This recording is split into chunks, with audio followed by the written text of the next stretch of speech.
Okay, so I'm going to read you the story in Genesis chapter 29, and I'm going to start reading in verse 15. Now, this is a really good story, so please try to pay attention. So this man named Jacob goes to try to find a wife from this man named Laban, and he has two daughters named Leah and Rachel.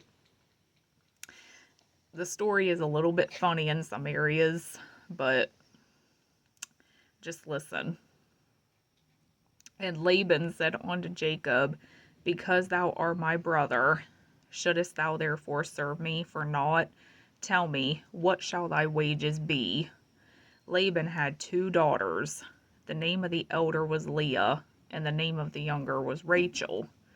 Leah was tender-eyed, but Rachel was beautiful and well-favored.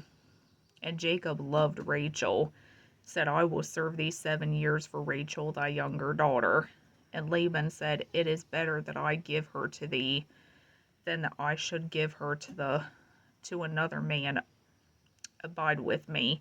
And Jacob served 7 years for Rachel, and they seemed unto him but a few days, for the love he had to her. And Jacob said unto Laban, Give me my wife, for my days are fulfilled, that I may go in on. That part had me laughing, because when you read it, he literally says, Give me my wife. It was like, well, geez, man, you're being awful forceful, ain't you?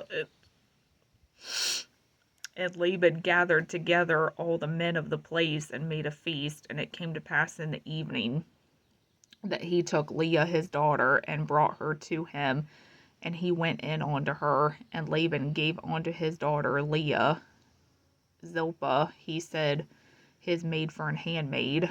And it came to pass that in the morning, behold, it was Leah. And he said to Laban, What is this that thou hast done unto me? Did not I serve with thee for Rachel? Wherefore hast thou beguiled me? And Laban said, It must not be so done in our country, to give the younger before the firstborn. Fulfill her week, and we will give thee this also for the service which thou shalt serve with me yet 7 other years. And Jacob did so and fulfilled her week. And he gave him Rachel his daughter to wife also. And Laban gave to Rachel his daughter Bilhah his handmaid to be her maid. And he went in unto Rachel, and he loved also Rachel more than Leah, and served with him yet 7 other years.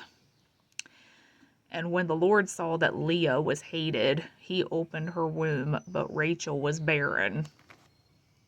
That's where it gets interesting. And Leah conceived and bare a son, and she called his name Reuben. For she said, Surely the Lord hath looked upon my affliction. Now therefore my husband will love me. And she conceived me again and bare a son, and said, Because the Lord hath heard that I was hated, he hath therefore given me this son also. And she called his name Simeon. And she conceived again and bare a son, and said, Now this time will my husband be joined unto me, because I have borne him 3 sons. Therefore was his name called Levi. And she conceived again and bare a son, and she said, Now will I praise the Lord. Therefore she called his name Judah, and left bearing. So God blessed Leah with 3 sons, because Leah was very well hated and wasn't looked at as attractive like her sister. So the Lord saw that, and he blessed her. And I thought, wow, that's really cool. That was actually the first time I've read that. I didn't even know that was in there. And I thought, yeah, that's what happens when you treat people bad. And people try to say, oh, well, the Lord doesn't care that people hate me. The Lord doesn't care that somebody is calling me names or all this stuff. It's like, no, the Lord definitely cares. He's definitely paying attention.